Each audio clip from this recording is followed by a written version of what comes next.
So, going on an adventure can be an amazing act of independence, but it can be so much easier if you have a community willing to go with you.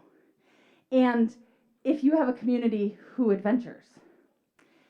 And here at UUCP, we have an amazing community of adventurers. And I call them amazing because Jez Putnam started, and Bob Davis, who's actually over there somewhere, started an outdoors adventure club just as we went into lockdown, when nobody could literally go outside.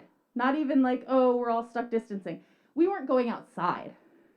And they said, you know what UUCP needs right now? A scouting club. And it has been going strong for over 2.5 years. And the things that come out of our navigators group, which is what we call our scouts, some of you might understand why we don't use the term scouts too much. There's a lot of damage and a lot of hurt and trauma around that word. So we call it navigators. And navigators bring so much wisdom to our community. I invite you to look at the posters out in the hallway or on the walls here to see some of what we've gleaned from that group this year. It's been pretty amazing. But in the meantime, Jara and John Reed, who are two of our scouts, have offered to have a little conversation for us and let us listen in. I do want to check this one. Okay.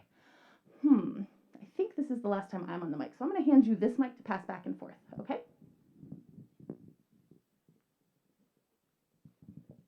There you go.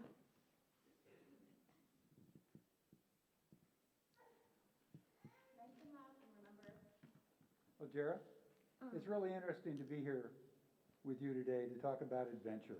Yeah, it's very interesting. Right up close to the mic like this.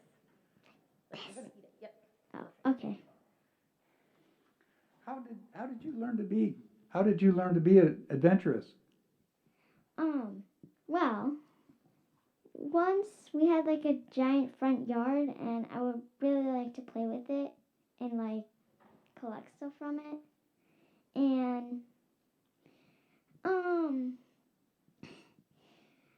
so when I got old enough to take hikes and stuff, I really liked it. So I kept taking the hikes and like doing little walks. And then like we had this routine where every Monday we used to take a hike, but we lost that since now we moved to the city.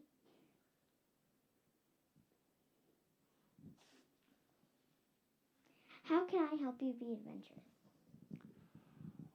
Well, I think you've already started helping me to be adventurous, to remember what it was like when I first started out, and to remember that there's a lot of people like yourself that are just getting started out too. And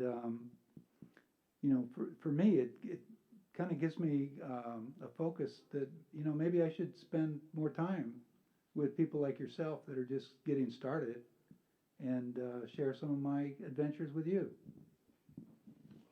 It can be scary to start on an adventure. Mr. John Reed, were you scared of the dark? Did you really ask me that? Yes, I was afraid of the dark for a long time, actually. I was probably about 16 before I had the courage to go out in the backyard at my parents' house. It was a big backyard with a lot of trees and a lot of shrubs. And I, for the longest time, thought there was going to be something out there that was going to get me.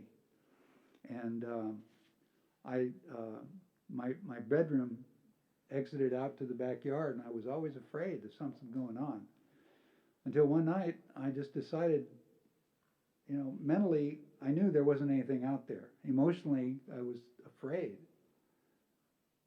But I decided I was going to go with the mental part and verify for myself that I was okay out there. And I did. And I came back and went to sleep that night and had a really good night's sleep, not worrying about what's in the backyard. So facing up to the fear that we have for taking on new challenges, from that point on, I started being a lot more adventurous than I had been in the past. and took a lot of chances. But I feel better for having, made that step.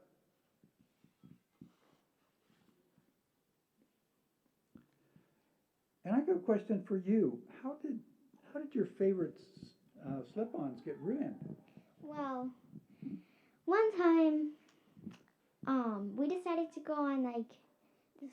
Well, it was gonna be little, but it wasn't as little. So we went to this place we used to go to, but we stopped going there. Called Owl Rock, and we were hiking up, and we were really close to the top, and then I fell down, and I tumbled like this down. But eventually, I didn't get really hurt, but my slip-ons got hurt, and Papa helped me up. And they were all ripped up and scratched up, and I couldn't wear them again, which was sad. What kind of resources can I give you for your adventures? I don't know. Well, maybe I'll give you some tips.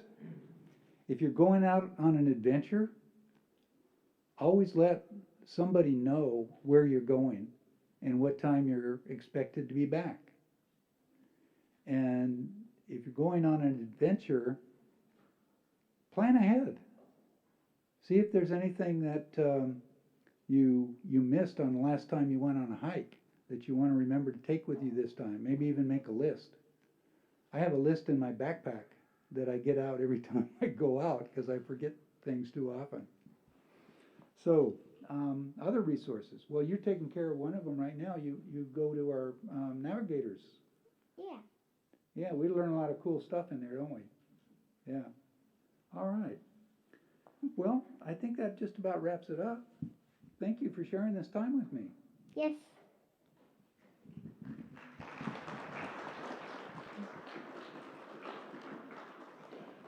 Thank you both so much. And for me, it's such a reminder that we're lucky to have this community where we get to have multi-generational conversations all the time, and that we can access people who are younger and older than us, be it a big span or a little span.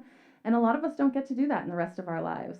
And yes, this was a little bit scripted and a little bit played out, but I got to witness an hour and 20-minute conversation where the two of them just talked about how important it is to be outside, and just sat together and talked and talked and talked and talked. And we are so lucky to be able to support each other that way so that we can go on more and more adventures. Thank you both so much. You are both so powerful, we see it, and they're so loved, right?